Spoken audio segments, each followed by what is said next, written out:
Hey, what's up, y'all? It's your boy Iceman and Bob. I'm back after a long time. I wanted to check in with you all personally before I get into some footage from CES. Now, I did not attend CES 2023. However, I am very well aware of all the new technology that the TV sets that are coming out will offer us. So I wanted to speak to you all about that from a hobbyist calibrator's perspective. Now, I'm not certified, so I can't say that I'm a certified calibrator. However, I do know how to calibrate. I do understand how this technology works when it comes to television sets. And I wanted to share something with you all and give you all some food for thought regarding the new technology, especially this 2000 nits and 2100 nits regarding Samsung's QD OLED for 2023, as well as LG's G3 that is pushing the MLA technology.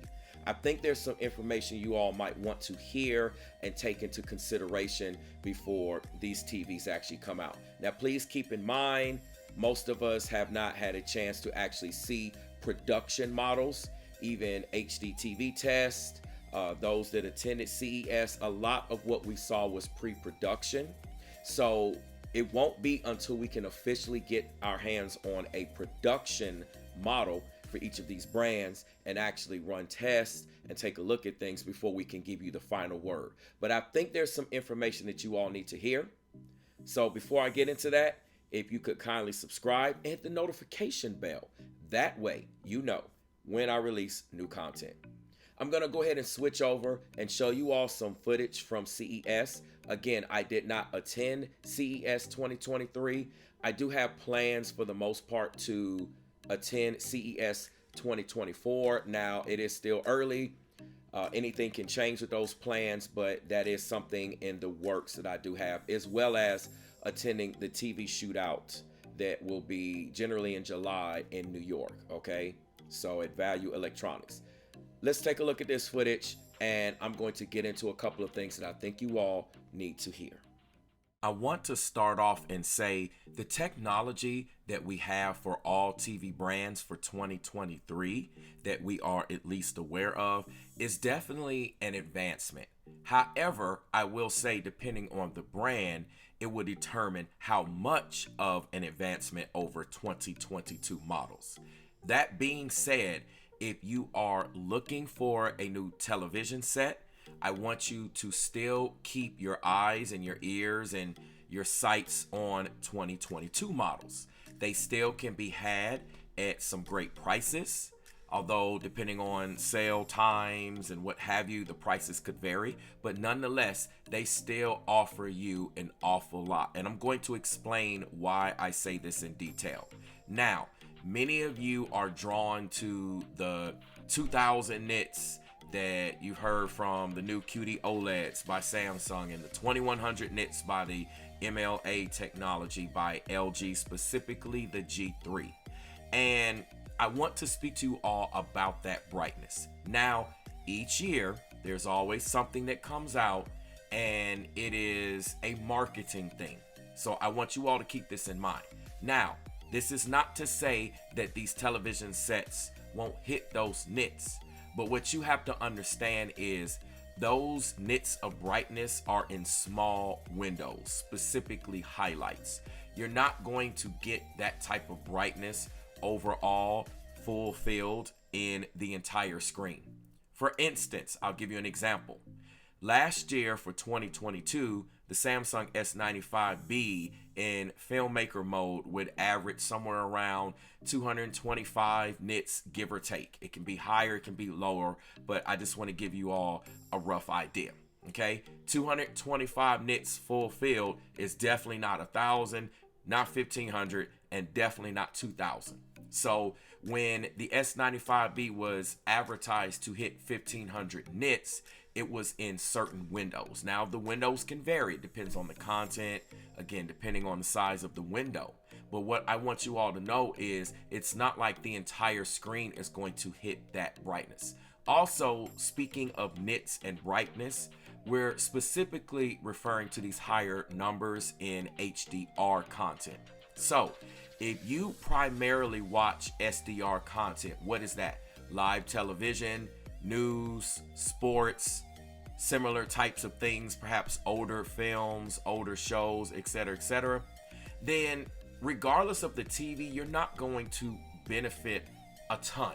Sure, there will be some differences depending on the television, depending on 2022 models or 2023 models, but it's not going to be some blow you out of the seat difference if you primarily watch SDR. So you have to take your use case into consideration. All right. Now, speaking of HDR, a lot of you say, well, hey, I watch HDR. Now, do you watch a lot of HDR disc quality, DVDs, Blu-rays, etc.? Do you watch a lot of streaming? It depends on the source. Do you have a clean source? So when it comes to these brightness windows, it's all on the content. Number 2. Okay. Now, back to these nits. This was advertised last year and we got excited and we did see this. Now, I know when it comes to Samsung, we don't know if they're going to follow the same format that they've done with all of their previous models, where they issue a firmware update and they dial down the brightness or dial it back, nerf it, however you want to refer to it as. That's always a possibility. I mean, we don't even have these TVs. We don't even have production models for any of these brands that we've seen. We're only going off of what CES showed us. And again, as I mentioned earlier, until we can really get our hands on all of these television sets and really take a look at them, dissect them, measure them, compare them to previous models, I wouldn't get overly excited. Be excited, yes, for 2023 models, but I wouldn't get overly excited. If you are expecting the LG G3 to full field hit, 2000 nits or anything close to that, I don't see that in 100% in a full field window. They may hit probably the same as the S95B last year. LG last year used to hit the G2 would average, a little under 200. It'd be 190 something, give or take. I mean, again, give or take. I just want to give you all a rough idea. So this is where in full field, you saw that the S95B was brighter than the G3. And why am I not including the Sony A95K in this conversation? Well, because Sony did not show up. So unfortunately, I can't include them in this conversation because we are expecting them to have a 77-inch A95L is the supposed model, but they haven't confirmed anything. Sony has not shown up. They haven't said anything yet. Maybe they're going to pull a rabbit out of the hat, surprise us, do their own announcement. Who knows? We don't know, but I don't want to say right now because I can't really include Sony in this conversation since they haven't announced anything. But that's what we suspect. I will say on that note, I do not see Sony perhaps definitely not overtaking either one of these two brands, meaning LG or Samsung, when it comes to the brightness department. If anything, like they did with the A95K, it will just be around. It will hit that same or a similar ballpark, but I don't see Sony overtaking either one of those two and surprising us.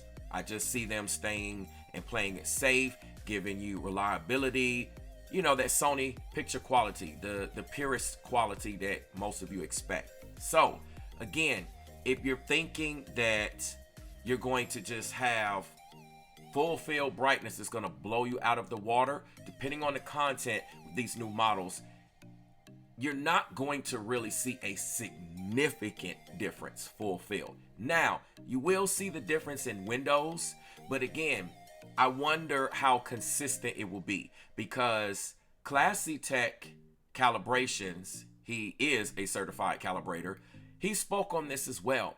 And what I want to share with you all, many of you don't know, LG can hit the brightness, but when it comes to WRGB OLEDs, the brightness drops off. Okay, it'll hit it and it'll drop off. and then it'll go back up and hit it, then it'll drop off. So you're getting inconsistent brightness. You may see it at sometimes and be wowed by it, and other times you may not. Again, there's a lot of factors to that, where when it comes to QD OLED technology, and this is both for Samsung and Sony, I can at least include that in the conversation. QD OLED can sustain that. It's pretty consistent. So whatever level of brightness you're getting, you're going to most likely maintain it. It's not going to dip enough for one to notice. Maybe in measurements, you might see a change, but who watches their TV hooked up to equipment outside of making adjustments or calibrating it?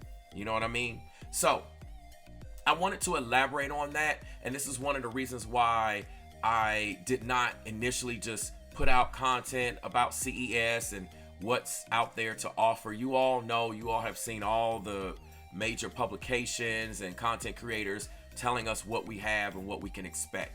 But I do want to say, if you're expecting some supernatural level of brightness, I don't see it coming from a calibrator's perspective. I do see an improvement, but I don't see leaps and bounds. If anything, the brightness of 2023 models remind me, from Samsung, they remind me of the S95B. You know, the S95C looks like the S95B when it first came out. And I would suspect out of that 2000 nits, most of the time we will be seeing 1500 nits. I will say both with LG to G3, we're probably going to see, instead of that 1000 nit range, we're probably going to see 1300 nits, perhaps 15, you know, who knows? And if that is the case, that was very similar to what the S95B did put out. Now, I also want to add another layer that many of you are not thinking about. What we've seen at CES, we don't know if that was at D65. Okay, that is the standard white point. So when we calibrate and we make adjustments, we do it based upon D65. So we don't know what white point that they were using, where they were, etc., etc. And all of these things play a factor. For instance, if you set your television on vivid mode or dynamic for Samsung, you're going to be on a different white point. Okay, so it's not going to be the purest, accurate, industry standard nit brightness. And that's what I want to remind you all of and shed a little light on. Okay, people just get, oh, I'm hitting this, but what is it going to be when you actually set the television the way that it's supposed to be? And that's why I'm saying I don't really see them hitting that type of brightness. I just don't. We're not at that level of technology. I do see an increase of maybe 2 to 500 nits. It's possible, and the 500 nit increase from the 1000 nits is substantial. Okay, if it does sustain that. And again, it reminds me of like the S95B brightness we had back on firmware 1098 before it got nerfed and all the fiasco events took place. So I just wanted to bring a little knowledge about that. The other technologies, if they're relevant for you, then absolutely go for it. But please keep in mind, they're going to be expensive. They're not going to be cheap. Okay, I'll just put it like this. I mean, it's possible. We don't know the official pricing yet, but I suspect that these prices are going to be a lot higher.